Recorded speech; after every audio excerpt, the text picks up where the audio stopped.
So good to be with you today, and welcome to the first edition of Journalist Hangout. This week, I'm Ayodele Ozuba. Today on Journalist Hangout, tragedy in Akwa Ibom as church building collapses, violence mars rivers legislatively run poll, and later on the program, Nigeria in secret talks with Niger Delta militants. I'll be joined by Babajide Kolade Otutoju, Lekon Shote, and Mojid Jami. So if you're ready, let the hangout start now.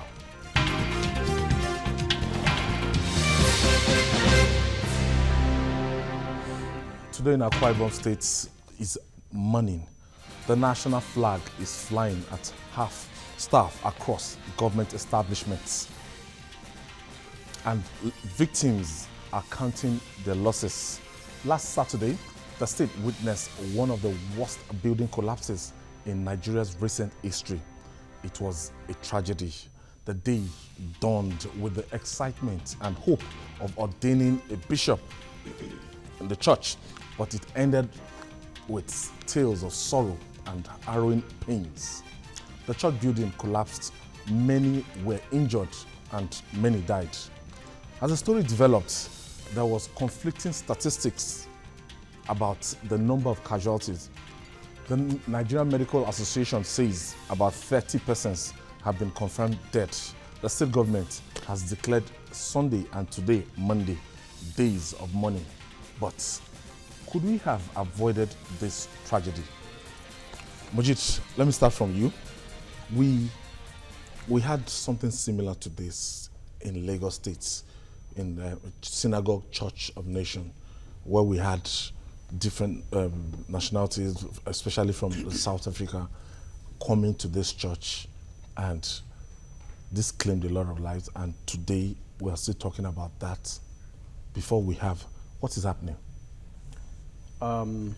It's unfortunate that what happened in Akwa Ibom happened, and while commiserating with the people of Akwa Ibom State, especially the governor and the good people of Akwa Ibom. I mean, Akwa Ibom is such a lovely place to be, very humble and receptive human beings. They are indigenous of the state.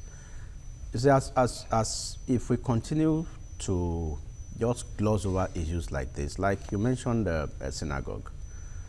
That of synagogue in 2014, up till now, nothing has been done. And there were reports in the newspapers today that 3 people died as a result of stampede in the same synagogue over the weekend. Now, coming to Akwa Ibom, from preliminary investigations, I mean, it was discovered that that structure was hurriedly put up, and you have a capacity, I mean, a 10,000 capacity. Look at the size of a stadium, and you picture 10,000 capacity, where 10,000 people will stay. And you look at the pictures coming from the rubbles, I mean, shows that, I mean, while we are not being judgmental, a lot of architectural defects, I mean, must have happened. They were right in the midst of, I mean, a huge ceremony where the bishop was supposed to be ordained, and government functionaries, and even that.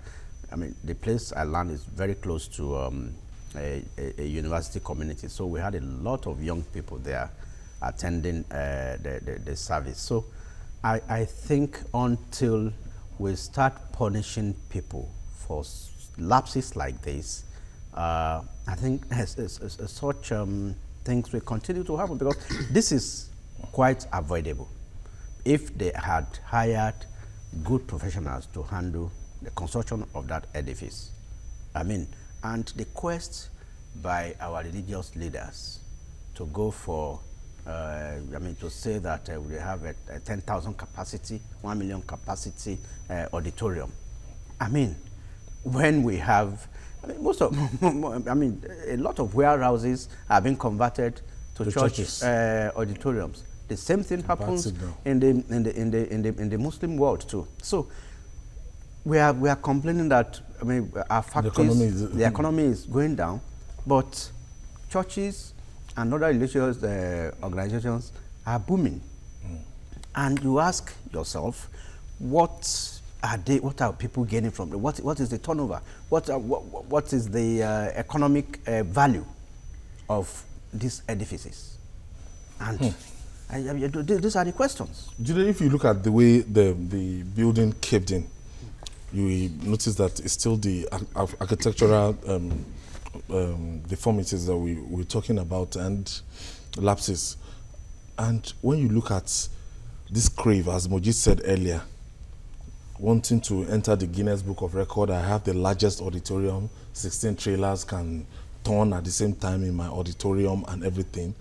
And in this time of economic recession, Nigerians seem to be a bunch of gullible people. I'm sorry if this is off, but the way we hold this God of men, because I was told that it was an ordination service, ordinarily. Yeah. Ordination service, maybe from an apostle to a bishop. I don't know what that should attract all we have, and this is where we are now.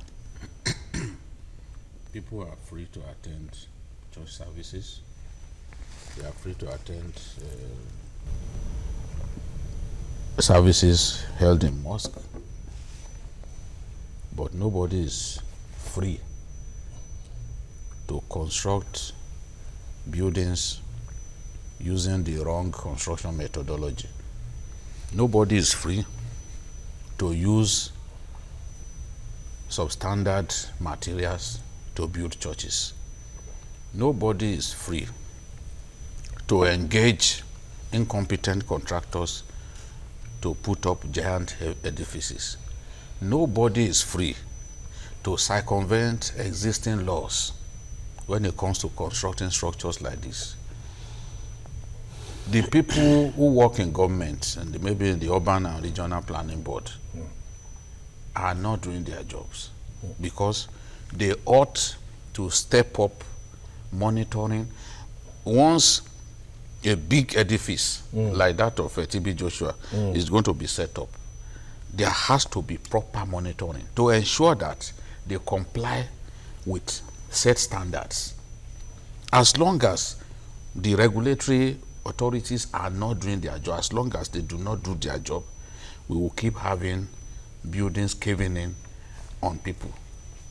If we are talking about Nigerians, the religiosity being such a big deal in Nigeria, yes, of course we know. We know that these people worship pastors more than they even worship God. They've elevated pastors to the level of God.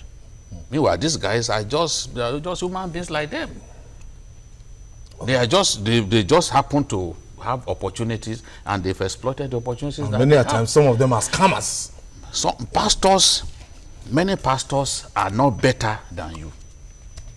They are not. In fact, they are not moral specimens that you and I can say, yes, these are fantastic moral specimens. They are not fantastic moral specimens. That's the way I want to describe some of them. But they are free to build churches. It is not their fault that we cannot ensure that our economy is strong enough.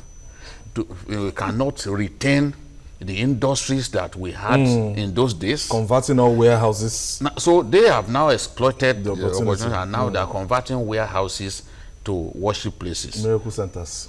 In Kano, the many companies that we used to have in Chalawa and the Sharada, the Bompai industrial estates in Kano, they are gone. So those edifices are standing, nobody is occupying them. But in Lagos, if you see those edifices standing,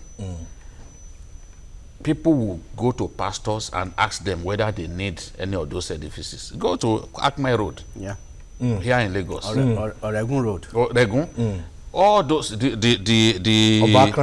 fact that businesses have folded up is good news to pastors because they now have ample property, ample space to do their work. Go give one to not just this. I'm telling you, textile farms that we used to have, their warehouses have been taken over by pastors. So, in a season of anomie, in a season of indescribable pain, Nigerians will continue to seek for miracles, miracles that are not there. So, and the place of refuge for them remains churches. We can't stop people from going to churches. We can't stop people seeking miracles where they think those miracles are. Until you go there and you come back, even shortchanged. I cannot tell you not to go. But the people who put up this miracle center, because I heard that TB Joshua, that it was a miracle night, and people were looking for healing, so there was a stampede. A man that you see all the time, sometimes you see him on TV, you now endanger your own life just to have access to him. So many things are wrong with the black man. Because it is not only in Nigeria that is happening. If you go to South Africa, South Africans, more than 87 or so of them died in the TB Joshua. Yes, 87 or so of them died. Okay, let me quickly take this break. Because they were looking for miracle in Nigeria.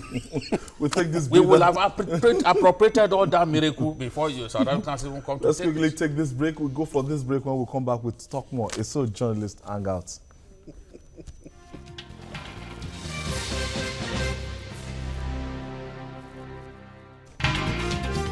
Welcome back. It's still Journalist Hangout on Television Continental, and we're still looking at the church debacle in Akwa Ibom Strait. And joining us is Lekon Shote. Lekon, good afternoon. I don't know what you think about this this building that caved in Akwa Ibom Strait. I called somebody and told me that that building was being expanded so that they can accommodate more people for this ceremony.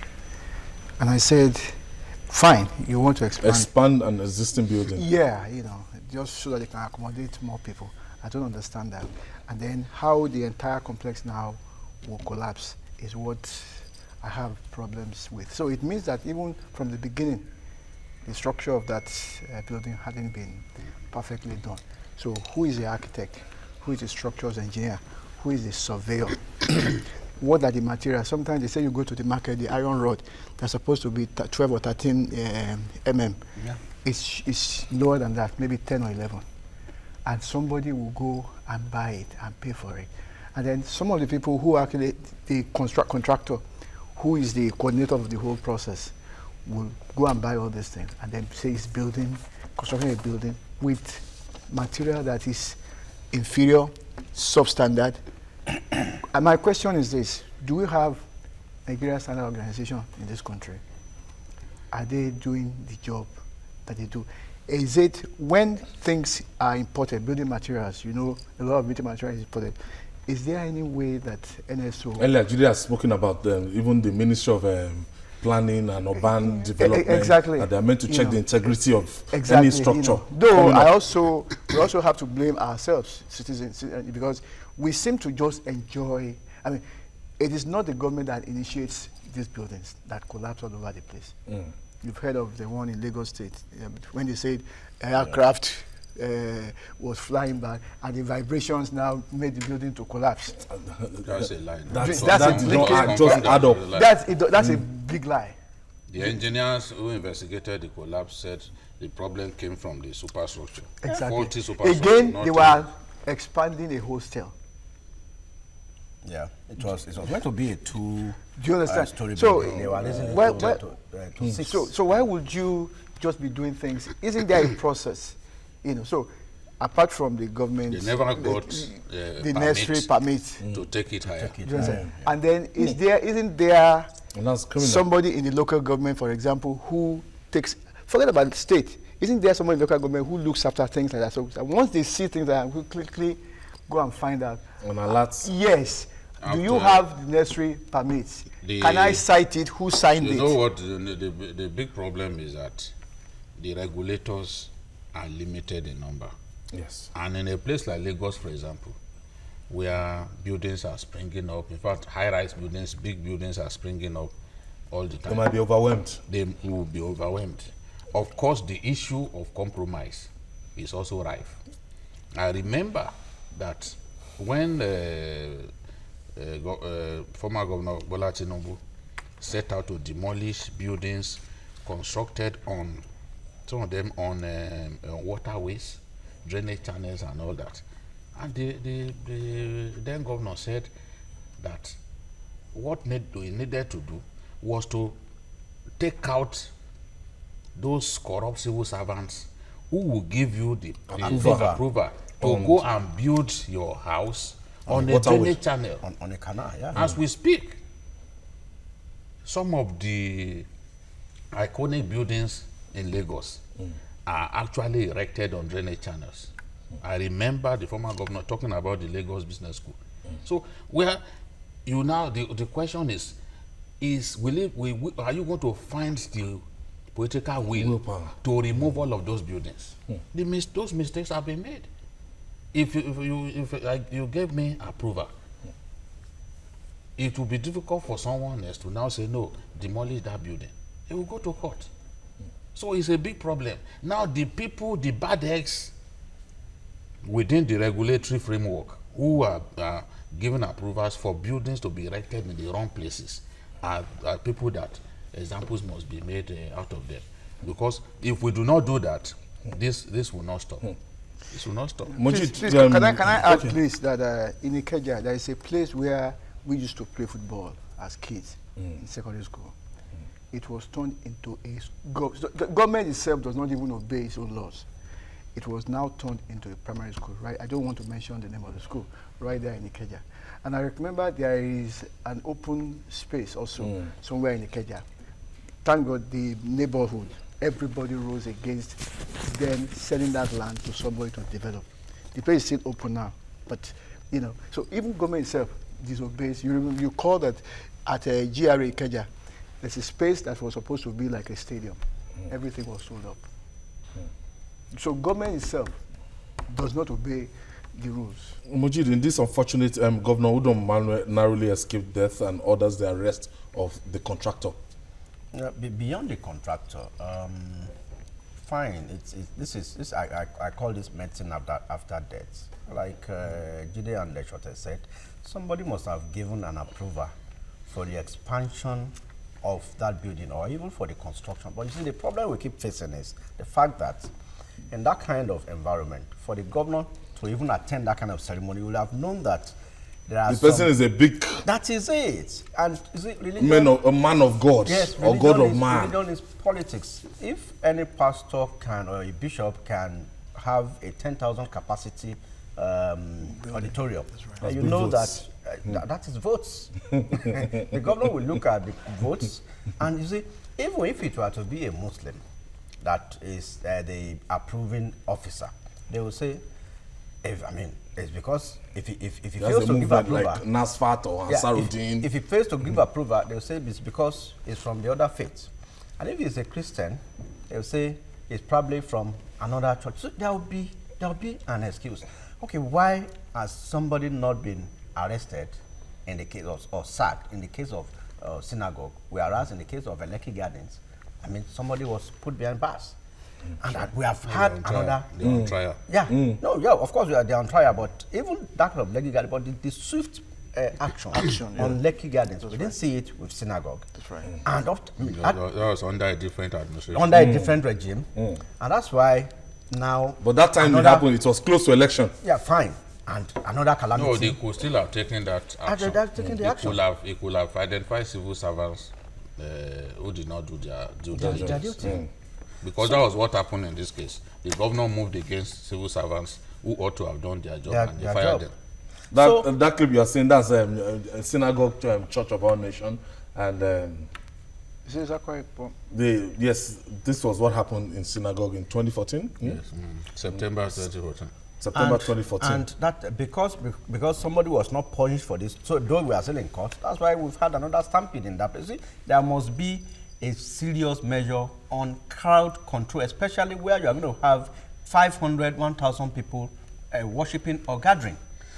or else we continue to have things like this. I wonder why people will be looking for a miracle. In terms of recession, these things, according to my lecturer, Professor Luke Kauchi, that in those days, he said these are symptoms of economic recession. That when we start seeing things like this, they're not development. They don't come with development. When people look for a miracle, people who seek solace in churches and mosques and everything. Like Jide said, you should look at the morals of some of these our so-called religious leaders. Some of them, they don't even have settled homes.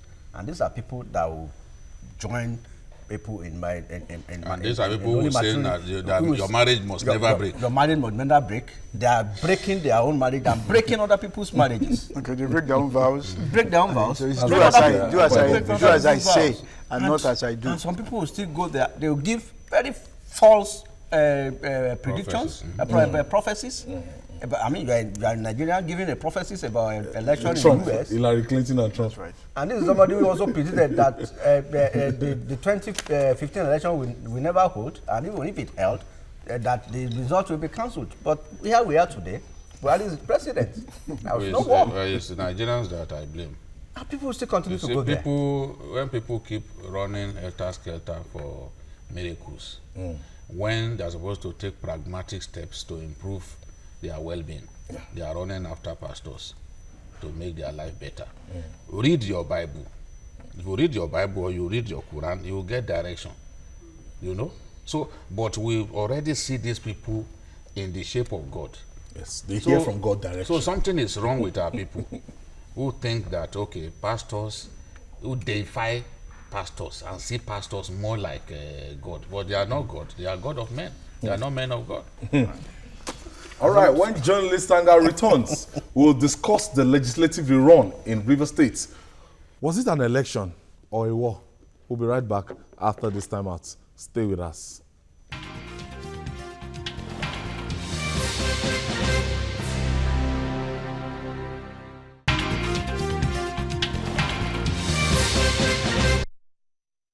We are going to continue to have something like this. You see, both Amaechi and Wike, they know themselves inside out.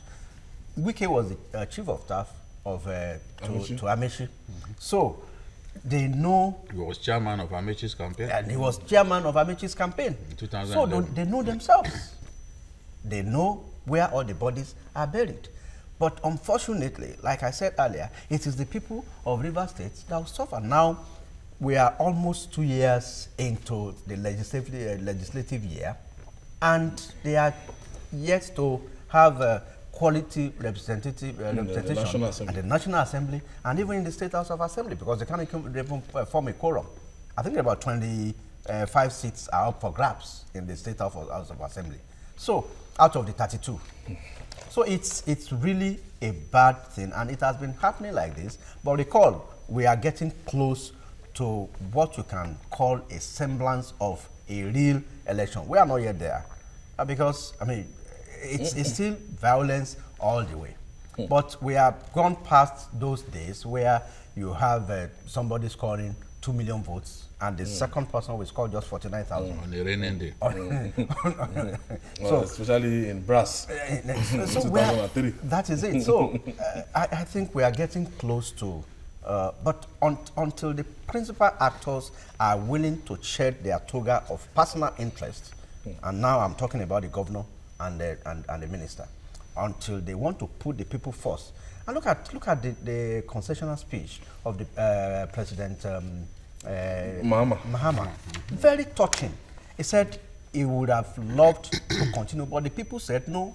The power they give to him. Yeah, the power decided. Yes, they have taken it back. Unlike Yaya Jammeh, who in Gambia, who is certainly setting himself towards another doom. Because SEC looms. I mean, of course, because I think it should go and learn from history. Laurent Gbagbo. Yeah, from Laurent Gbagbo. All right, let me quickly take this break. When we come back, we'll discuss more. It's still Journalists Hangout on television, Continental. We'll be right back.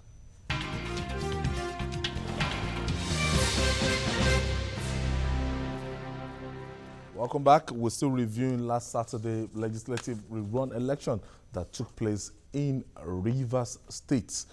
Lekon, when you look at Deputy Superintendent of Police, his aide beheaded in Ogba, Egbema, Ndoni Council. They were beheaded. And the level of cultism in Rivers State, apart from, you know, the proliferation of arms and ammunition, That's right. it tells something about that state. Majid, you remember last week we were talking, we were actually predicting that there's going to be violence. Yeah. We did say that there's going to be, Rivers State is not an easy place. And I need to say this, I'm not a member of any political party, but from my own assessment, I think PDP is very, very strong in that environment, very, very strong. There's no doubt about that. You know, so we need to understand certain things, the undercurrents, you know. And then when the chairman of a party goes on the rostrum and is telling people, if they slap you, slap them back. If they hit you, hit them. Are you not inciting? Should be facing the ICC. Do you understand? Are you not inciting people? Do you understand? Just because you want to win election, you now say if they hit you, hit them. What are you? That's promoting violence. That's inciting people, and I think that is really wrong. And I have not heard anything, even from the law enforcement agency, trying to caution that kind of a statement. You know, and then we need to understand some things apart from the militancy in that part of Nigeria. If you have traveled around Rivers State,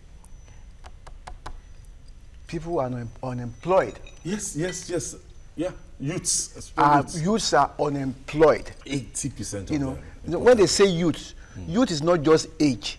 It means militant. It means jobless. Do you understand? Jobless, who is violent, who speaks out against authority, and is willing to be a tool. Restive. That's what it means. It's not just by canonical description. It's a political element in that in the South. You know, and so when those people are just waiting for somebody to arm them, to give them money, give them drinks, you know, or weeds and all that, and then as soon as they are moving.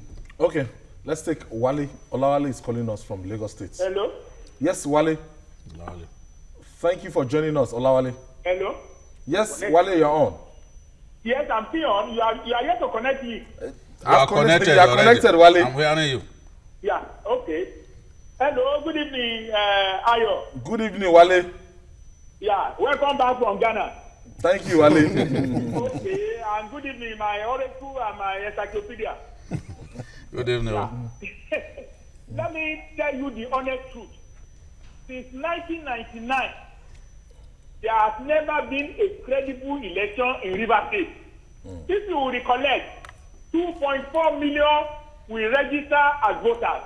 2.3 will vote. So nobody died, nobody traveled, nobody was sick. On a rainy day. There has never been a credible election, and we cannot just wake up one day and say we have a credible election in that state. I think what to do is the two principal actors, Ameki and Wike, let us first of all deal with them. When we deal with them, there will be peace in Rivers State. God bless you. Thank you, Wale. Except that Wale did not tell us how to deal with an incumbent governor that is immune to any form of prosecution and a federal minister. Let me take you back to the NRC SDP days. I have a friend who was in NRC from the Southwest. He was asked to go to, SDP, sorry. He was asked to go to conduct primaries in SDP in Rivers State in 1992 or 1991. Yeah. Somebody, let us say you won the election. Do you understand? And then I'm the returning officer, and I announced that Ayo has won the election. And then Jide walked up to me and shook my hand. And I was like, and he's telling me, congratulations, Mr. Returning Officer. And I say, oh, thank you very much. The following day, front page of most newspapers says that this is me congratulating Jide for winning the election. And after that, nothing happened. That man emerged as the candidate of SDP in that state. Do you understand? So this thing is an old thing. It's not just happening now. Rivers State. You know, and they fix it, and nothing happened. My friend protested nothing. There is plenty of brigandage in Rivers State when it comes to elections. Plenty of brigandage.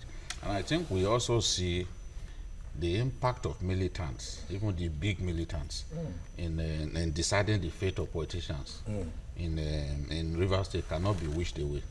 Look at Asari Dokubo. Asari Dokubo's younger sister won an election into the House of Reps on Saturday. You know, defeating the APC candidate by a wide margin. That's Boma Godhead. She actually won in 2015 before it was cancelled. Now she has won again. You know, that means she's very strong as a Toru area. So we didn't say that the governor and Amechi are from the same local government, but they are from the same Ikwere land. So they are like they are of the same clan. They are of the same tribe. I think the largest. Yes, which is the largest voting bloc in the whole of Rivers State. Now it's a contest for who controls the Ikwere land between Wike and Amechi. Amechi wanted power shift because if you by voting by population, the Ikweres are in majority. Amechi supported power shift and allowed the Kalabari to emerge as APC candidate. But the moment the PDP saw that it was a Kalabari that was picked, and Kalabaris are in the minority, they picked an Ikwere man in Wike who is in the majority. So it will be difficult to defeat that kind of person. Let me quickly pick this call. Usman is calling us from Kwara State. Thank you, Usman. Hello, Usman. Good evening, my gentleman. Good evening, Usman. Good evening, good evening. Yeah, go ahead. I wanted to contribute to the River State election. Please go ahead, quickly. All the problem that MIP River State is being caused by the government. Could you remember that during the time when he was trying to be minister, he has been to the government.